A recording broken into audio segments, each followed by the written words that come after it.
कृषि कानून प्रधानमंत्री जी वापस ले चुके हैं, क्या कहिएगा? सबसे पहले तो आप सभी लोगों के चैनल के माध्यम से मैं तमाम देशवासियों को प्रणाम करता हूं। प्रधानमंत्री जी ने कृषि कानून वापस लिया है। मुझे एक फैज साहब की शायरी याद आ रही है कि यूं ही उलझती रही है जुल्म से खलक, यूं ही उलझती रही है जुल्म से खलक, ना उनकी रीत नहीं है ना हमारी रस्म नहीं है, ना उनकी रीत नहीं है ना हमारी रस्म नहीं है। हमने यूं ही कांटों में फूल खिलाए हैं, ना उनकी हार नहीं है ना हमारी जीत नहीं है। विश्व के सबसे बड़े लोकतांत्रिक तरीके से किसान सत्याग्रह जो हुआ भारत के अंदर में, उसमें किसानों ने जीत दर्ज की है। 1947 के बाद भारत के इतिहास में ऐसा पहली बार हुआ है कि किसानों और मजदूरों की एक ऐतिहासिक जीत हुई है।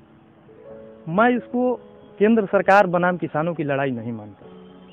ये लड़ाई थी खेती किसानी और मजदूर को कारपोरेट के हाथों में बेचने की और कारपोरेट से बचाने की लड़ाई हम लोग लड़ रहे थे। उस लड़ाई में किसानों और मजदूरों ने ऐतिहासिक जीत प्राप्त की है। बात अब मुद्दा ये है कि मोदी जी जो ये तीनों कृषि कानून वापस लिए हैं, तो पहली बात कि जब इस कानून की जरूरत नहीं थी तो इस कानून को लाया क्यों गया, और जब ये कानून सही थी तो इसको वापस क्यों लिया गया। तो कहीं ना कहीं प्रधानमंत्री जी के इस मंशा पर सवाल जाहिर है कि उठेगा।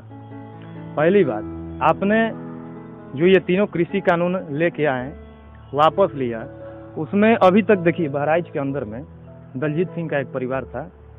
दलजीत सिंह भाजपा के मंत्री के गाड़ी के नीचे आके मर गए।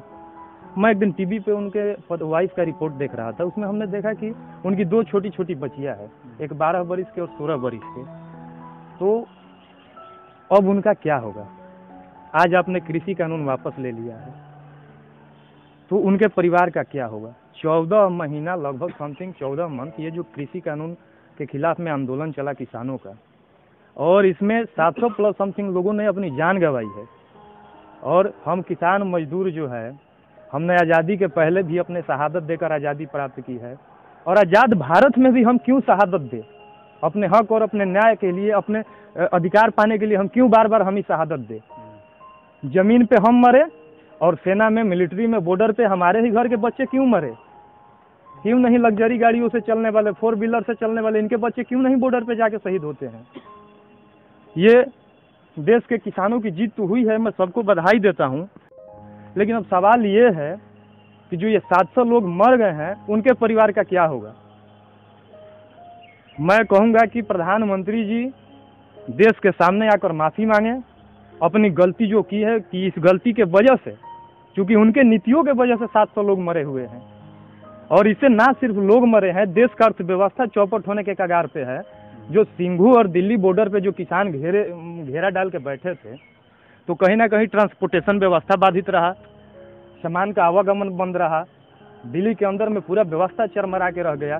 और उस दौर में आपने ये सिचुएशन क्रिएट किया है जब पूरा विश्व कोरोना की मार झेल रहा है, उसमें आप इस तरीके से कार्यक्रम कर रहे हैं। और आज क्या क्या कहना, मतलब प्रधानमंत्री ने वापस ले लिया कृषि कानून बिल, लेकिन किसान अभी भी हटने का नाम नहीं ले रहे हैं, अभी भी बॉर्डर पे ही हैं। क्यों हटे किसान।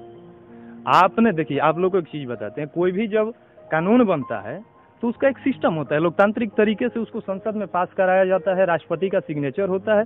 इस बिल पे भी हुआ है, तो इसको लोकतांत्रिक तरीके से वापस कराया जाए, इसको संसद में पेश किया जाए, इस पे बहस हो और इसको डिस्ट्रॉय किया जाए। आपके कहने पे हम कैसे भरोसा कर ले। ऐसा तो नहीं है कि यूपी में चुनाव है उसको लेकर फिर वापस लिया गया, फिर उसके बाद चुनाव बाद फिर ला दिया जाएगा। नहीं, बिल्कुल कहीं ना कहीं उनकी जो मंशा रही है हमेशा चुनाव को लेके ही रही है। उनका जो भी कदम उठता है वो चुनाव को लेके उठता है। भारत के लोगों ने, पूरे देश के लोगों ने प्रधानमंत्री माननीय नरेंद्र मोदी जी को और भाजपा को मैंने दिल जान से प्यार किया, लेकिन वो एक बेवफा महबूब की तरह बेवफा निकले और छोड़ दिए देश के जनता को माली हालात में। अब सिचुएशन ये है कि जितने 700 प्लस लोग मरे हैं, इनके परिवार का भरण पोषण कैसे हो, आगे इनकी दिनचर्या अच्छी से चले, उसके लिए सरकार व्यवस्था करे, उचित मुआवजा का प्रबंध करे। हम सरकार से रिक्वेस्ट करेंगे। और इस तरीके से फिर जो सरकार की तानाशाही रवैया रही है वैसा कोई कानून अब भविष्य में ना आए कि भारत के लोगों का शोषण हो। आखिर तो हुआ क्या है देश में 2014 के बाद? ये हिंदू मुस्लिम मूत्र मस्जिद क्या चल रहा है? महंगाई पर बात करना चाहिए, शिक्षा पर बात करनी चाहिए, बेरोजगारी पर बात करनी चाहिए। काहे नहीं सरकार कर रही है? आपका ग्रोथ रेट नीचे जा रहा है, आप भ्रष्टाचार के लिस्ट में ऊपर जा रहे हैं, आप कर क्या रहे हैं?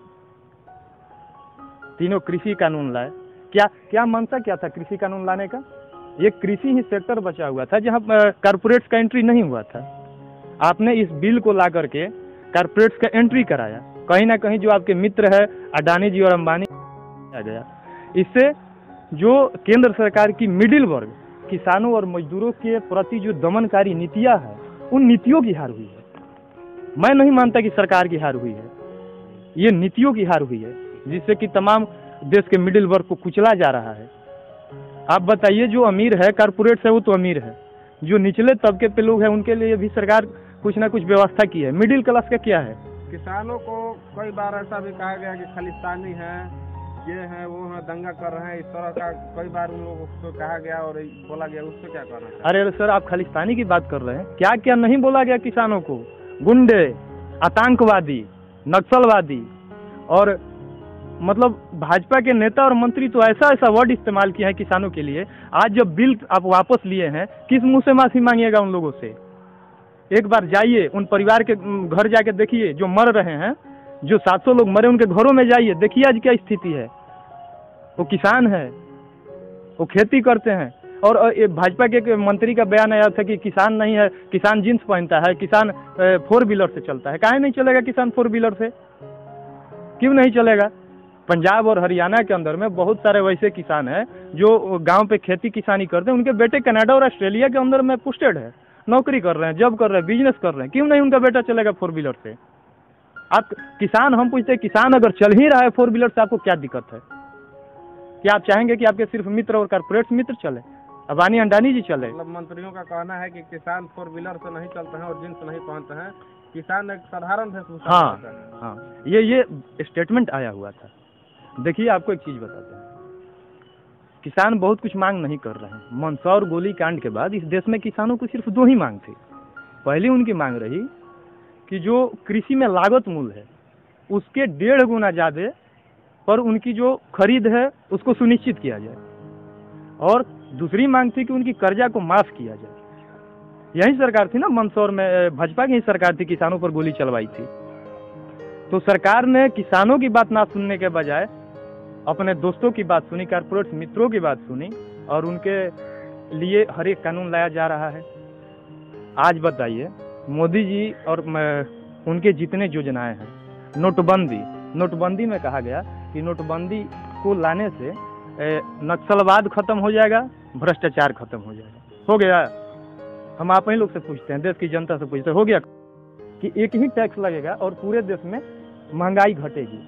बताइए, जीएसटी आने के बाद महंगाई बढ़ा कि घटा? और जीएसटी लाने के बाद आज हर एक बॉर्डर पे देश की अर्थव्यवस्था कैसे पटरी पे आएगी? ट्रांसपोर्टेशन में ट्रक वालों को परेशान किया जा रहा है, उनसे वसूली की जा रही है। दिल्ली के अंदर में सिचुएशन को ऐसे क्रिएट किया जा रहा है जैसे कि हर एक, अगर कोई गलती हुआ तो वहाँ का सीएम का जिम्मेवारी है, कुछ अच्छा हो गया तो पीएम की जिम्मेवारी है। मतलब टीम इंडिया जीते तो विराट कोहली, हार गए तो जडेजा की वजह से, ऐसे थोड़े होता है। आप कैप्टन है तो पूरा जिम्मेवारी लीजिए, जीत भी आपकी, हार भी आपकी। ये नहीं चलेगा अब देश में। देश की जनता समझ चुकी है, और कहीं ना कहीं इनको लगा कि अब उत्तर प्रदेश का इलेक्शन सामने है, अगर हम अभी किसानों से माफी नहीं मांगते हैं तो शायद बहुत देर हो जाए। लेकिन माफी आपने तो जनरल डायर वाली काम कर दी। 700 लोगों को मौत के मुंह में ढकेल देने के बाद किस मुंह से माफी मांग रहे हैं? लखीमपुर खीरी में क्या हुआ? लखीमपुर खीरी के किसानों को न्याय क्यों नहीं मिला अभी तक? और वही मंत्री अजय टेडी को बर्खास्त क्यों नहीं किया गया उत्तर प्रदेश से?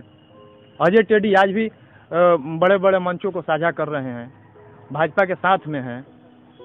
तो उनके लिए मतलब जो अपने हैं सो अपने हैं, बाकी किसान जो है आतंकवादी है, गुंडे हैं, भ्रष्टाचारी है और खालिस्तानी है। और क्या क्या कहा गया, अब क्या ही कहा जाए। आप एक युवा हैं और बिहार के युवा हैं, युवाओं के लिए क्या कहना चाहते हैं कृषि कानून वापस होने पर? युवाओं के लिए ही नहीं, देखिए, जब केंद्र की शासन तानाशाही हो जाए और विपक्ष कमजोर हो जाए, तो ये जिम्मेवारी देश के युवाओं पर, देश के छात्रों पर, देश के बुद्धिजीवी वर्ग के कंधों पर और कवियों की कलम पर आ जाती है। अब देश में रेगुलेशन होना चाहिए, कलम की क्रांति होनी चाहिए, देश के नौजवानों को अपने हक के लिए आगे आना चाहिए, छात्रों को अपने के लिए आवाज़ उठाना होगा, क्योंकि जो विपक्ष की भूमिका रही है लोकतंत्र के अंदर में, विपक्ष उसको निर्वहन नहीं कर पा रही है। इसलिए जिम्मेवारी आज हम नौजवानों, छात्रों, बुद्धिजीवी वर्गों और कवियों के ऊपर आ गई है।